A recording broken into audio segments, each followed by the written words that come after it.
महाशिवरात्रि शिव की महान रात है। इस दिन शिव पार्वती का विवाह भी हुआ था। भगवान शिव के विवाह के बारे में पुराणों में वर्णन मिलता है। आइए जानते हैं शिव पार्वती के विवाह की रोचक बातें। महाशिवरात्रि अर्थात वह महान रात्रि जो आनंद प्रदायिनी है और जिसका शिव के साथ विशेष संबंध है। शिव पुराण में कहा गया है कि महाशिवरात्रि ही वो रात थी महादेव शिवलिंग रूप में प्रकट हुए थे।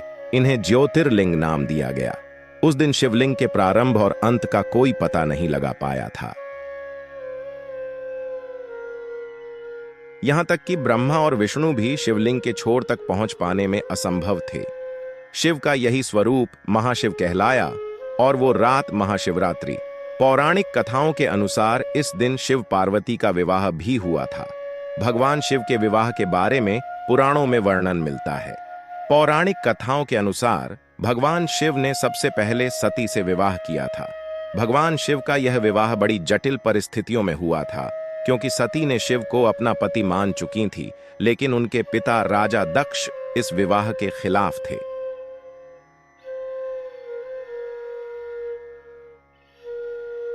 हालांकि उन्होंने अपने पिता ब्रह्मा के कहने पर सती का विवाह भगवान शंकर से कर दिया। राजा दक्ष ने दिव्य यज्ञ में अपने दामाद भोलेनाथ को आमंत्रित नहीं किया और सभी देवताओं के समक्ष उनका अपमान भी करने लगे। पति का तिरस्कार देख देवी सती ने यज्ञ में कूदकर आत्मदाह कर लिया था। सती के वियोग में शिव घोर तपस्या में लीन हो गए। वहीं देवी सती ने राजा हिमवान के घर पार्वती के रूप में जन्म लिया।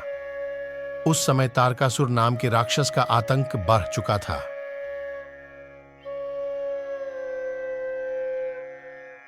उसे ब्रह्मा जी से वरदान प्राप्त था कि उसकी मृत्यु सिर्फ शिव की संतान के हाथों ही हो सकती है। सभी ने शिव से पार्वती संग विवाह की गुहार लगाई, लेकिन भगवान शंकर नहीं माने।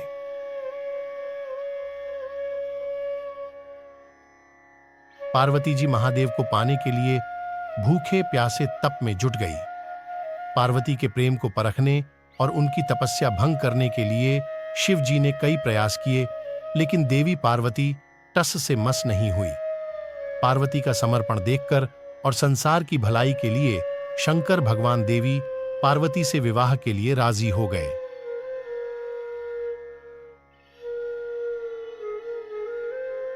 शिव ठहरे शमशान निवासी। उन्हें पशुपति भी कहा जाता है, क्योंकि वह समस्त जीवों, कीड़े मकोड़े जानवरों के भी देवता हैं। ऐसे में उनकी शादी में देवी देवताओं के अलावा भूत, पिशाच, दैत्य, पशु, विक्षिप्त, कीड़े भी मेहमान बनकर आए। बारात में भूतों की टोली को देखकर माता पार्वती की मां मैना सहम गईं। उन्होंने अपनी बेटी का हाथ शिव को सौंपने से मना कर दिया। स्थिति बिगड़ती देख पार्वती जी ने शिव से अनुरोध किया कि वह एक राजा के रूप में तैयार हो जाएं। इसके बाद शिव का फूलों और रत्नों से जरित माला से श्रृंगार किया।